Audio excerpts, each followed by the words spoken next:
Donc le premier atelier avec 3 témoins. Donc le premier, en commençant par la droite, Nicolas Bragel, donc de Serre France Brocéliande. Vous allez nous expliquer tout à l'heure ce que vous avez fait. Et nous avons ensuite Polycom, donc avec Nicolas Avrion et Bertrand Pourcelot. Alors Bertrand, si vous voulez commencer. Alors le principe de ces ateliers, vous allez voir, c'est très simple. Chacun a 5 minutes pour exposer son point de vue.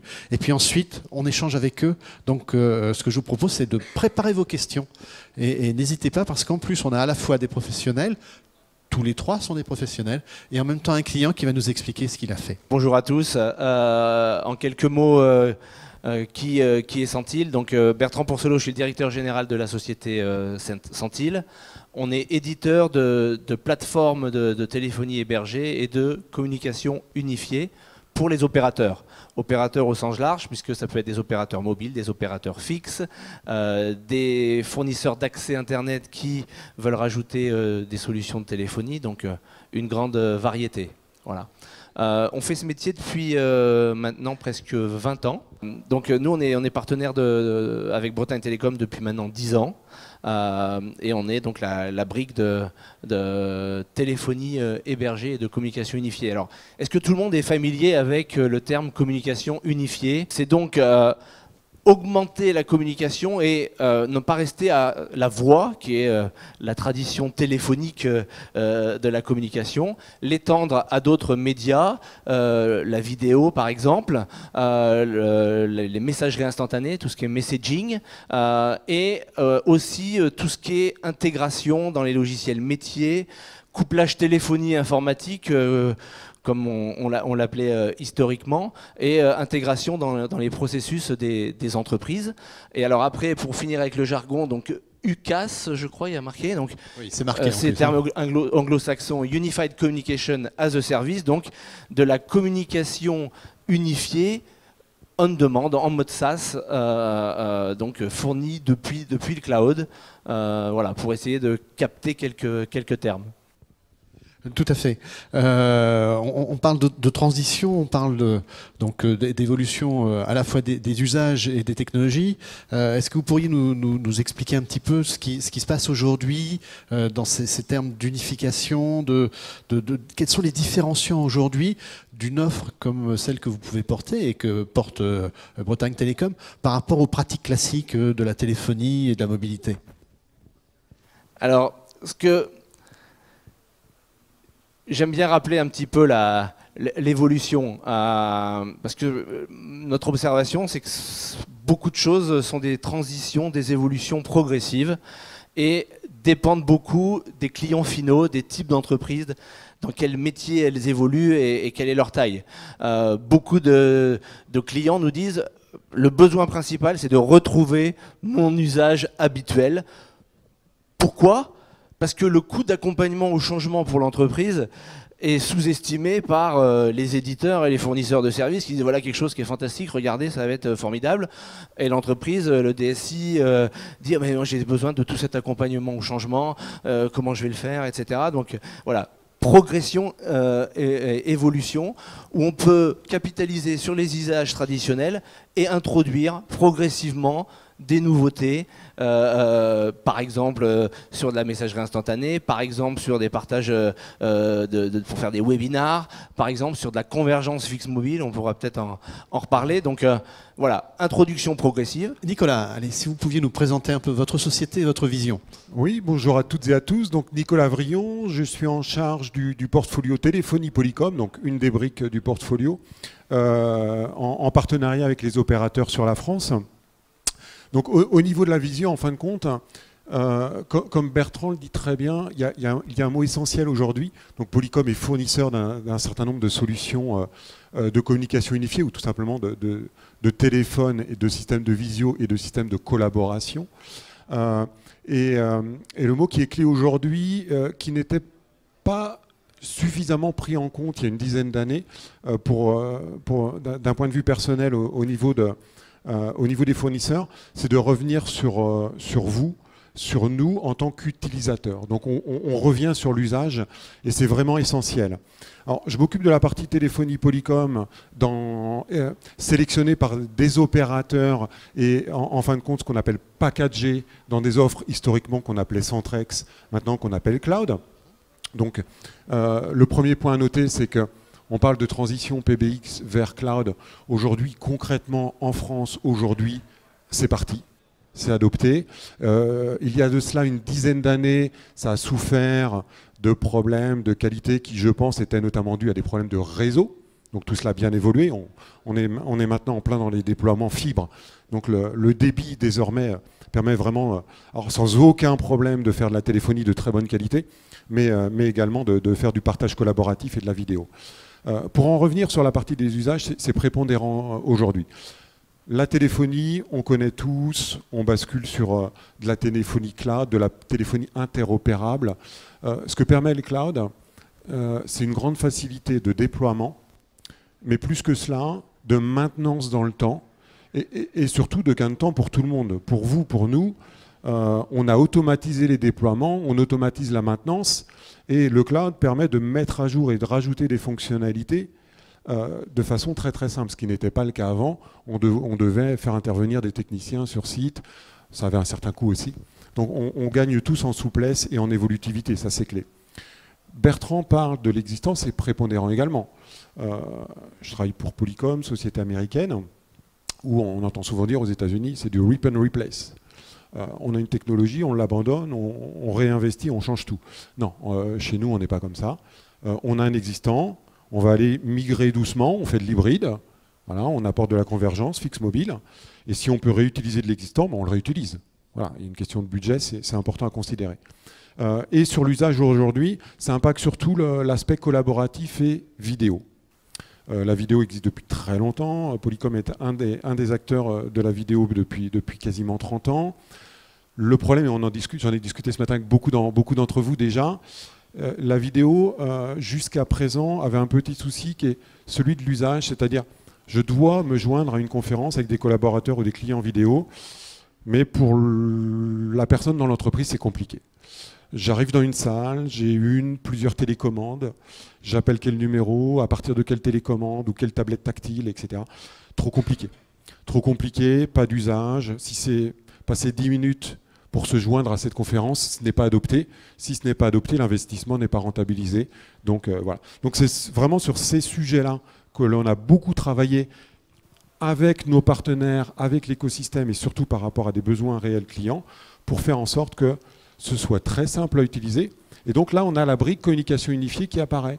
Donc on a un système dans une salle, on unifie les moyens, donc on va rajouter un calendrier, en plus de la téléphonie et de la vidéo. J'accède à mon calendrier, je clique sur ma réunion et je suis dans mon appel, tout simplement. Merci. Alors, nous avons la chance aujourd'hui d'avoir un client, Nicolas Brajol, qui est à la droite, hein, donc à votre droite. Alors, expliquez-nous d'abord qui est Serre France, pour ceux qui éventuellement ne le connaissent pas, et ensuite vous allez nous expliquer quel était votre problème. Oui. Donc, bonjour à tous. Donc, le Serre France Brocéliande, c'est une société. Voilà. C'est une société d'expertise comptable. Donc nous sommes basés sur le Morbihan et Ille-et-Vilaine. Cette information est très importante par rapport à notre expérience de la téléphonie. Donc on fait l'expertise comptable, on a une relation privilégiée avec nos adhérents, parce qu'on a une association, et donc on touche aux données intimes des entreprises. Donc cette information est importante par rapport à la relation qu'on a avec nos clients. Notre projet de téléphonie était important pour nous parce qu'on est issu de la fusion du Serre France Morbihan et Ille-et-Vilaine. Donc on avait deux systèmes de téléphonie différents. Et donc l'objectif était d'uniformiser tout ça et puis de réduire les coûts d'appel interagences. Donc Bretagne Télécom nous a accompagnés dans la mise en place de la solution Centil sur du matériel Polycom. Voilà. Okay. Donc en plus, ils sont là, donc ça fait un beau trio, ça tombe bien. On va revenir un petit peu sur ce qui est l'expérience qui a été menée par Serre France. On a parlé de vos enjeux, donc cette fusion, le fait de se retrouver avec du matériel hétérogène, ce qui est finalement une situation que tout le monde plus ou moins côtoie, hein, donc ce qui est assez récurrent. Comment vous avez donc trouvé la solution? Quelle solution a été apportée à cette problématique? Déjà uniformiser le logiciel, donc ça nous a simplifié les choses, et surtout on a pu coupler la téléphonie avec notre gestion interne et ainsi faire ce qu'on appelle du CTI, comme vous le disiez tout à l'heure. Donc quand un de nos adhérents nous appelle, on sait tout de suite qui il est, la fiche client remonte et il se sent privilégié grâce à ça. Donc voilà. Alors, dans le même temps, donc, il y a eu une reprise d'une partie de l'équipement, si j'ai bien compris, hein, qui était déjà en place. Qu'est-ce que Bretagne Télécom vous a apporté là-dessus et quels sont les conseils qu'ils ont pu vous apporter? Donc c'est dans le choix de la gamme des téléphones, notamment. Et puis dans la reprise du matériel existant, on était sur des technologies très vieilles, donc on a été obligé de vraiment tout changer complètement. Voilà. Donc là, ça a été l'occasion d'uniformiser vraiment tout le parc téléphonique. Alors aujourd'hui, les utilisateurs, comment ça se passe? Ils sont satisfaits d'une manière générale? Et qu'est-ce qu'ils ont trouvé de nouveau aussi? Ce qu'ils ont trouvé de nouveau, c'est surtout le CTI. Ça leur apporte un confort très important dans le quotidien. C'est surtout aussi le pilotage du téléphone à partir du micro-ordinateur. Donc, principalement, ils n'ont plus besoin de décrocher, de faire le geste de décrocher. Ils ont juste à cliquer sur le logiciel pour décrocher le téléphone et le mode haut-parleur se met directement. Voilà. L'organisation de conférences téléphoniques est facilitée également. Le transfert d'appels entre les différents interlocuteurs d'entreprise sont facilités. Donc Serre France Brosséliande, c'est quand même 700 collaborateurs. Donc pour pouvoir rechercher un numéro d'un collaborateur dans une liste, là c'est beaucoup plus simple. On tape dans le logiciel le nom de la personne, on a le numéro qui s'affiche, on clique dessus et puis ça appelle directement. Voilà. Ouais, des exemples très concrets. Quand on évoque des sujets comme celui-là, souvent on évoque le ROI, le retour sur investissement. C'est quelque chose que vous avez mesuré? Oui. Déjà, l'investissement est beaucoup plus faible puisqu'on est en mode SaaS, donc on n'a pas besoin d'acheter les logiciels, etc. Et surtout, on bénéficie des avancées technologiques au fil de l'eau, donc sans avoir à réinvestir encore derrière. Ensuite, les coûts interagences sont diminués pour nous dans notre cas, puisqu'on a une fusion. Donc voici les principaux points de retour d'investissement. Merci. Alors, bon, on a fait déjà un premier tour. Ce que je vous propose, c'est que maintenant, on va se tourner vers la salle. Alors, je vais m'adresser à Nicolas Brajol. Est-ce que vous avez profité de ce changement de téléphonie, enfin de changement d'infrastructure, pour supprimer les terminaux, ou est-ce que vous avez conservé les classiques terminaux avec le combiné, les touches qui vont bien, ou bien vous êtes passé sur du softphone directement? On n'a pas supprimé du tout les périphériques. Tous les collaborateurs ont un téléphone physique en plus. Simplement parce que c'était plus réclamé, les utilisateurs ont besoin de toucher le matériel pour pouvoir s'approprier la téléphonie. Par contre, on a environ 300 utilisateurs qui sont sur la partie softphone. Donc effectivement, pour ces utilisateurs-là qui sont sans bureau fixe, on va dire, ils sont multisites, ça facilite effectivement leur déplacement. Ils ont leur ligne géographique sur le lieu où ils se trouvent. Et ça va encore plus loin, puisque s'ils sont en télétravail, ils peuvent tout à fait, de chez eux, avoir leur ligne géographique sur leur softphone qu'ils utilisent. Mais effectivement, on a plus de 80% de notre population qui est fixe. Donc il était important pour eux de retrouver leurs terminaux sur leur bureau à côté. Oui, en complément, c'est une très bonne remarque et c'est une des conséquences de cette notion de communication unifiée as a service. C'est qu'historiquement, dans un mode PBX classique, on avait un taux de 100%, je dirais, 100% de collaborateurs dans l'entreprise, 100% de téléphones, de postes téléphoniques classiques sur le bureau. Aujourd'hui, ce n'est plus le cas. On est sur la convergence fixe-mobile, on est sur un mix de téléphonie et de softphonie, et donc on a plus d'outils à disposition on rajoute une brique mobilité qui est très importante, native au niveau du cœur du système. Et donc, au niveau des déploiements qui sont effectués, par rapport à supprimer le téléphone sur le bureau, supprimer le téléphone dans des salles de réunion, etc., tout mettre en mobilité, 100% micro-casque. En fin de compte, la bonne approche au niveau des projets que l'on voit depuis quelques années, c'est par rapport, là encore, aux usages, quel est le travail du collaborateur dans l'entreprise, et par rapport, donc, totalement mobile, pas du tout mobile, uniquement sédentaire, et quel est le terminal adéquat par rapport à son métier, tout simplement. Et donc, on n'est plus sur un 100% téléphone, on est sur un mix produit, du téléphone, du casque, etc. Oui, je confirme tout à fait cette approche. Je pense qu'il faut laisser le choix à l'utilisateur. D'utiliser un softphone, ça a aussi des implications. Il faut que l'infrastructure y soit prête. Par exemple, est-ce qu'on a des... Parce que le PC souvent est dans un VLAN data. Voilà, donc il y a des impacts. Nous, notre approche, c'est que la plateforme permette aux utilisateurs de choisir entre un mobile, un fixe, un softphone sur PC, un softphone sur mobile. Et par exemple, nous, on a certains clients en Europe du Nord. Où on a notre plus gros déploiement avec 250 000 utilisateurs sur une plateforme opérateur, on voit 90% d'usage mobile seul. C'est-à-dire que l'usager a son numéro fixe et son numéro mobile qui arrive sur le mobile. Donc vraiment un usage différent, donc même pas de softphone, une intégration du mobile et des fonctionnalités de téléphonie d'entreprise et de communication unifiée sur le mobile.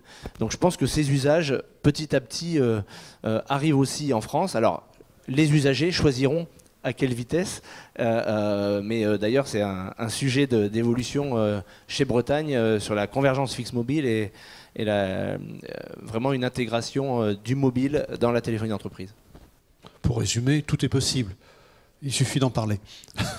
Allez, une autre question, peut-être? Oui.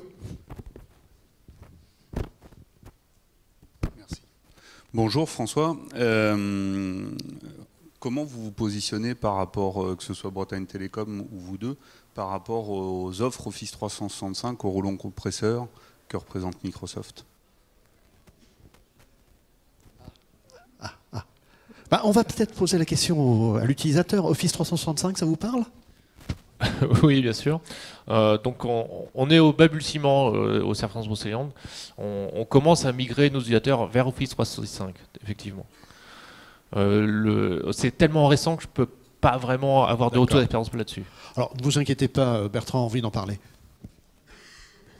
Envie, je ne sais pas. Mais en tout cas, bon, Microsoft est un acteur incontournable. Nous, notre constat, c'est que l'ensemble de nos clients opérateurs voient Microsoft comme un concurrent.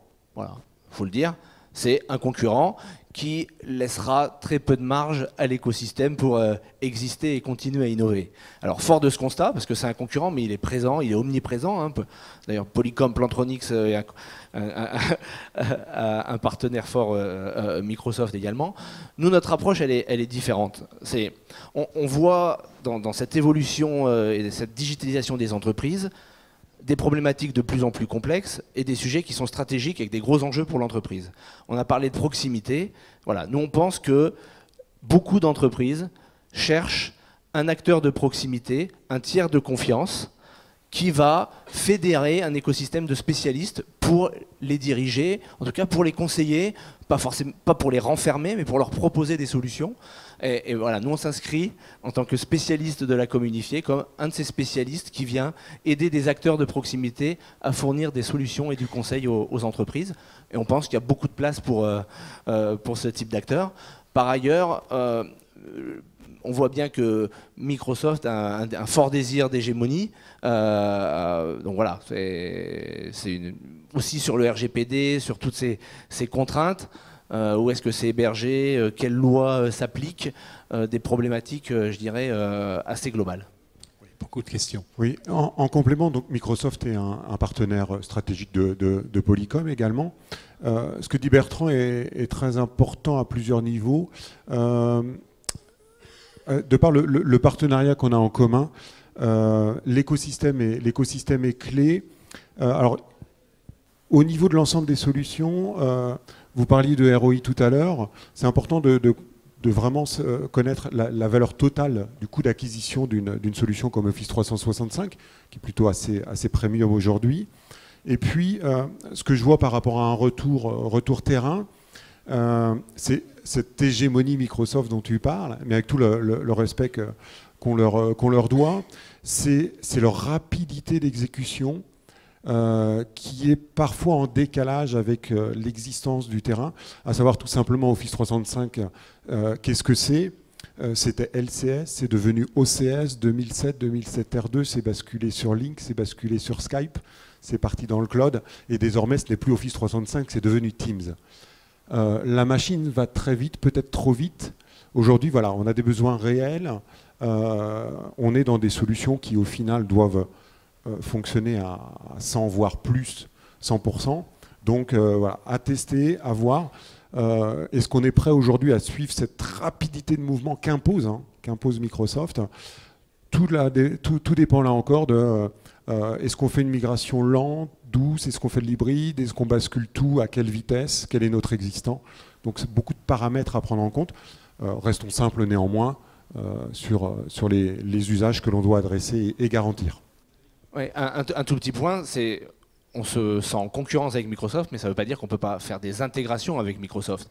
Voilà, Polycom a certaines intégrations. Nous, on peut faire du click-to-call depuis Skype for Business pour piloter son poste téléphonique, par exemple. Il y a un certain nombre d'intégrations. Par contre, il faut bien noter que Microsoft change sans arrêt ses façons de faire. Il proposait du remote call control, il proposait, enfin voilà, sans rentrer dans les détails. Et on sent bien qu'il y a une volonté de le changer très fréquemment pour... je dirais, ne pas trop permettre d'intégration à valeur ajoutée. Bien. Allez, on arrive à la fin de ce premier atelier. Alors, je vous propose de faire un dernier tour de table très rapide. Bertrand, vous aviez la parole, donc je vous propose de terminer également. Et puis, à chacun d'entre vous, je vous pose la même question. Si vous avez un conseil à donner à notre auditoire. Le conseil, c'est la proximité, l'écoute des utilisateurs et pas aller dans des solutions qui renferment. Voilà. Moi, je crois au modèle gagnant-gagnant. Alors, ça peut paraître un terme galvaudé, mais le meilleur modèle gagnant-gagnant, c'est un modèle qui est simple et où le modèle économique est en cohérence avec, je dirais, l'objectif de la société. Donc, de l'abonnement, un engagement de service et des solutions qui sont ouvertes, qui permettent de faire des intégrations, parce qu'on ne sait pas quel sera le leader de demain, quel sera le leader de téléphone, de terminaux mobiles, etc. Ouais. Nicolas ? Compléter, donc, pour le dire autrement, on parle d'écosystème. Un des maîtres mots chez Polycom, c'est l'interopérabilité. En tant que fournisseur, on se doit aujourd'hui de travailler sur une partie terminal de bureau, terminal de salle de réunion, voire en mobilité, mais qui soient interopérables et qui respectent des standards internationaux. Ça, c'est important. On unifie les communications. Ça n'a de valeur que si, bien sûr, et le plus facile, c'est de pouvoir communiquer en interne en multisite. Ça, aujourd'hui, tout le monde le fait. Mais quid de pouvoir collaborer sur l'ensemble, voix, partage de contenu collaboratif, plus vidéo, avec ses partenaires fournisseurs, avec ses clients, etc. Là, l'adéquation aujourd'hui est un petit peu plus délicate encore, mais heureusement, les solutions as a service permettent d'aider grandement à, en fin de compte, tout simplement pouvoir communiquer tous ensemble le plus simplement possible. Nicolas, même question au regard de l'expérience que vous avez menée, un conseil à donner? C'est la partie accompagnement du changement des utilisateurs. C'est vraiment très important parce que c'est vraiment un changement radical pour eux. De pouvoir piloter le téléphone à partir de l'ordinateur, ça les a beaucoup perturbés. Donc bien accompagner le changement, revenir avec des formations régulièrement, quelques semaines ou quelques mois après le déploiement, est très important. Merci. Merci pour ces retours d'expérience. Vous pouvez les applaudir. C'est vous.